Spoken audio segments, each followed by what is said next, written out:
Salah satu kitab yang sangat baik, kitabnya sangat bagus, isinya sangat penting, dan yang menulis kitab ini Syekh Hasyim Asy'ari, orang tua kita, seorang guru besar, Masya Allah, dan bahkan bergelar pahlawan nasional, ulama bukan hanya hafal Quran, tapi juga beliau ini memaknai, menguasai hadis-hadis Nabi SAW sampai mendapatkan ijazah atau sanad khusus terkait dengan hadis. Ya. Dan kemudian mendirikan salah satu ormas di Indonesia yang beliau namai dengan Nahdlatul Ulama itu, yang didirikan tanggal 31 Januari 1926. Sempat menulis 19 kitab berbahasa Arab. Dari 19 kitab, di kitab yang kedua, judulnya Risalah Ahlus Sunnah wal Jamaah. Tulisan yang membahas tentang hakikat Ahlus Sunnah wal Jamaah. Kita akan mulai menerangkan dulu dari halaman 9. Bismillahirrahmanirrahim. Faslun. Satu pembahasan. Fi bayani tamassuki ahli Jawa bi madhhabi ahli sunnah wal jamaah.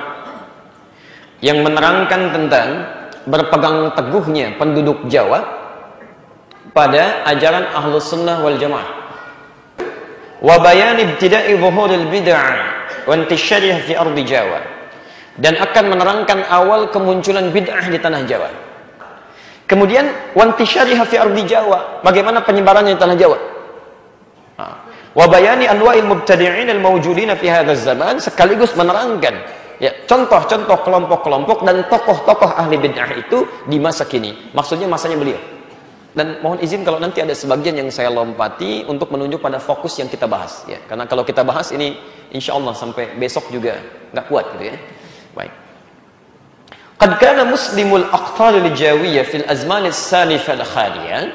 Sungguh kata beliau, sejak dulu muslim-muslim Jawa itu seluruhnya muttafiqil ara'i wal madhhab wa muttahidil ma'khad wal mashrab. Mereka semua ahlu sunnah wal jamaah.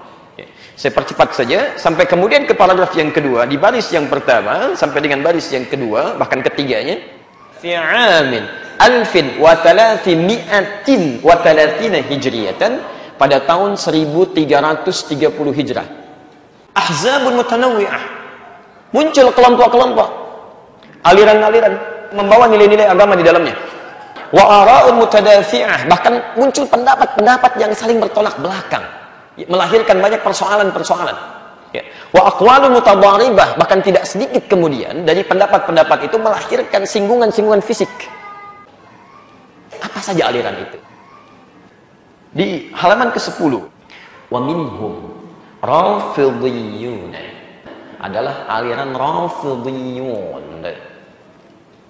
Yasubbuna sayyidina Abu Bakr wa Umar radhiyallahu anhuma. Mereka seringkali mencaci, mencela sahabat-sahabat Nabi, terutama Abu Bakar dan Umar, semoga Allah meridhai kepadanya. Kemudian wa yakrihuna sahabat radhiyallahu anhum, bahkan mereka tidak menyukai sahabat pada umumnya, kecuali wa yubalighuna hawa sayyidina Ali wa ahli baiti, kecuali yang mereka kultuskan, angkat dan tinggikan, yaitu Ali dan keluarga baitnya. Nah, aliran seperti ini yang mencela-cela sahabat Nabi disebut, dihukumi oleh Syekh Hasyim Asy'ari sebagai aliran yang menyimpang, disebut aliran bid'ah, disebut dengan Syiah. Jelas ya? Baik, karena beliau ahli hadis, itu tidak hanya menyebutkan tentang kepercayaan atau pendapat saja, tapi beliau munculkan dalil hadis Nabi untuk menguatkan argumentasi. Saya bacakan di antara hadisnya banyak sekali, salah satunya saya bacakan ya. Ya. Kata beliau, halaman 11 baris 9, wa qala sallallahu alaihi wasallam, la tasubbu ashabi, jangan sekali-kali kalian mencela sahabat saya. Fa innahu yaji'u qaumun fi akhir zaman, karena sungguh nanti akan muncul satu kelompok di akhir masa. Yasubbuna ashabi, mereka senang sekali mencela sahabat-sahabat saya. Fala tusallu alaihim, kalau mereka meninggal jangan disolatkan. Wala tusallu ma'ahum, kalau kamu hidup dengan mereka jangan sholat dengan mereka. Ya. Ini nggak ada pernyataan keras semacam ini, kecuali pada sesuatu yang sangat berbahaya. Kemudian wala tunakihuhum, jangan besanan dengan mereka. Kemudian wala tujalisuhum, jangan sertai mereka, jangan duduk dengan mereka. Kalau seminar nggak usah diikuti, bukunya nggak usah dibaca, tayangan nggak usah dilihat, supaya tahu bahwa itu menyimpang. Baik, kemudian Wa in maradu fala ta'uduhum, bahkan kalau sakit enggak usah ditengok. Dulu zaman Nabi ada non muslim sakit yang pernah membantu Nabi, anak muda, ditengok oleh Nabi. Saat ditengok sampai mengucapkan kalimat syahadat, masuk Islam. Ini orang kemudian Masya Allah datang dengan aliran menyimpang, sakit enggak usah ditengok. Non muslim sakit masih dijenguk. Ini sakit kata Nabi, kalau nggak tobat jangan ditengok. Untuk menunjukkan bahwa ada sesuatu yang salah fatal di situ. Jelas ya? Dan di antara mereka yang menyimpang juga, halaman ke-11 di paragraf yang kedua, wa minhum abahiyuna, aliran abahiyun yang serba membolehkan. Yaquluna, mereka mengatakan innal 'abda idza balagha ghayatal mahabbah, sungguh seorang hamba itu kalau sudah mencapai puncak kecintaan dengan Allah Subhanahu wa taala, seakan-akan sangat dekat. Wasafa qalbuhu minal ghaflah, sampai merasa hatinya sudah bersih. Wa ikhtara al-iman 'ala al-kufri wal kufran. Maksudnya orang ini orang beriman, latihan ibadah sampai merasa dekat dengan Allah Subhanahu wa taala. Coba Allahu Akbar. Saking terlampau tingginya, ini konslet. Dia sampai menyimpulkan saqata 'anhu al-amru wan nahyu. Tidak berlaku lagi perintah dan larangan bagi saya. Konslet. Allah perintahkan salat. Allahu Akbar, Allahu Akbar. Pak Kiai, kok Pak Kiai nggak sholat? Kan sudah azan. Ade masih latihan. Kalau Pak Kiai jasadnya di sini tapi rohnya sedang bersama Allah. Wah, Nabi aja masih sholat.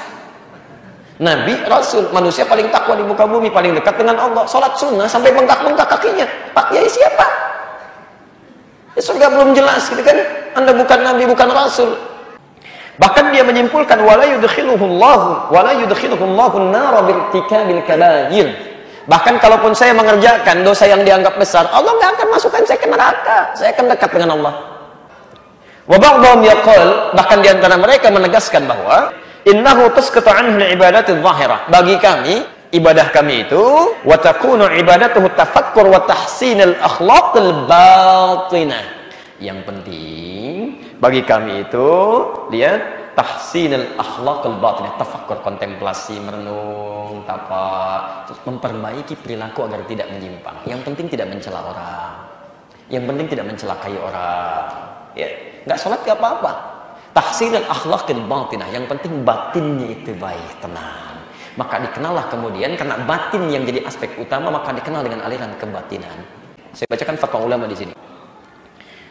Qala Sayyid Muhammad fi syarh al-Ihya. Berkata Sayyid Muhammad dalam syarah al-Ihya, wa hadha kufrun wa zindiqah wa dhalalah. Perbuatan semacam ini kufur wa dhalalah, dan ini dhalalah, sesat. Jelas ya? Wa minhum man qala bi tanassukhil arwah wa intiqaliha abad al-abad fi al-ashkhas takhruju min badal al-akhar min jinsi aw ghairi. Allahu Akbar. Di antara mereka ada aliran-aliran yang kemudian punya pandangan bahwa roh itu bisa pindah-pindah, datang bersemayam dalam jasad, dalam bentuk datang kepada jasad-jasad kita, atau dia dalam bentuk yang lain tapi datang. Dia pikir rohnya pindah, padahal bukan, mungkin jin yang diambil. Wa za'ama haula'i anna ta'dhibaha wa tan'imaha biha bihasabi zakaiha wa khawtiha. Dan mereka beranggapan bahwa nikmat tidaknya hidup mereka itu tergantung keadaan jin yang masuk pada dirinya. Kata Quran, ini informasi ya, dan kalau Allah sudah menginformasikan tidak mungkin keliru. Fazaduhum rahaqa. Jin itu bukan mendatangkan manfaat, tapi akan lebih menyengsarakan. Jin itu punya arti sesuatu yang kasar gitu, nggak lembut dia, nggak harmonik ya. Saya tidak pernah orang mendapati misalnya sedang masuk jin dan semuanya tiba-tiba jadi sopan, nggak ada. Pasti mulutnya mengacau, tindakannya mengacau, kena kemasukan ya. Jelas ya? Karena itu dalam Quran, kehidupan kita manusia itu langsung diparadokskan dengan dunia jin. Digambarkan bahwa kita berbeda. Jadi nggak usah saling mengurusi masing-masing, biarkan saja. Ya. Baik. Qala Syihab al-Khaffaji fi syarhi 'ala asy-Syifa wa qad kaffarahum ahli asy-syar' lima fihi min takdzibillahi wa rasulihi wa kutubihi. Ya.